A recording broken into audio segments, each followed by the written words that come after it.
गांव के किनारे एक छोटा सा घर था जहां रामलाल नाम का किसान रहता था।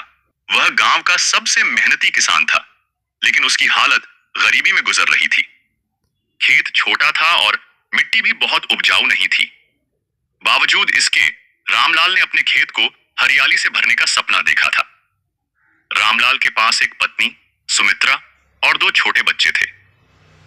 परिवार गरीबी में भी खुश था, क्योंकि रामलाल हर दिन अपनी मेहनत और ईमानदारी से जीने की प्रेरणा देता था। एक रात जब पूरा गांव सो रहा था, रामलाल अपने घर के आंगन में बैठा अपनी पत्नी से कह रहा था, सुमित्रा, मैं चाहता हूँ कि हमारा खेत इतना उपजाऊ हो जाए कि न केवल हमारा परिवार सुखी रहे, बल्कि गांव के दूसरे किसानों के लिए भी प्रेरणा बने। सुमित्रा ने मुस्कुराते हुए कहा, तुम्हारी मेहनत और भगवान की कृपा से यह सपना जरूर पूरा होगा। अगले कुछ महीने गांव के लिए बहुत कठिन साबित हुए। बारिश बिल्कुल नहीं हुई और खेतों में दरारें पड़ गईं। पूरे गांव के किसान परेशान थे। पानी के स्रोत सूख गए थे।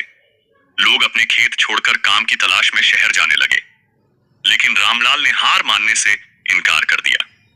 उसने ठान लिया कि वह अपने खेत को सूखा होने से बचाएगा। उसने गांव के पास के एक तालाब से पानी लाने का काम शुरू किया। तालाब गांव से 3 किलोमीटर दूर था।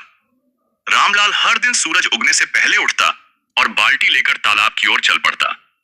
दिन भर वह पानी लाकर अपने खेत को सींचता। यह काम आसान नहीं था। उसकी पीठ दर्द करने लगी, हाथों में छाले पड़ गए, लेकिन रामलाल ने अपनी मेहनत नहीं छोड़ी। रामलाल की मेहनत पूरे गांव को प्रेरणा दी। अब गांव के दूसरे किसानों ने भी अपनी जमीन को उपजाऊ बनाने की ठानी। रामलाल ने सबकी मदद की।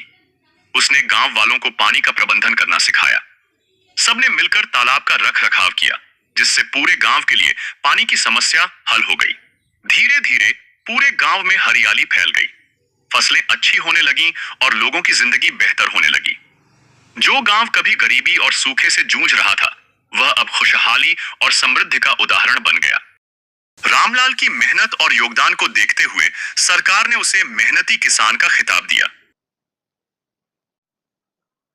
उसे एक समारोह में सम्मानित किया गया, लेकिन रामलाल ने इस पुरस्कार का श्रेय अपने गांव और परिवार को दिया।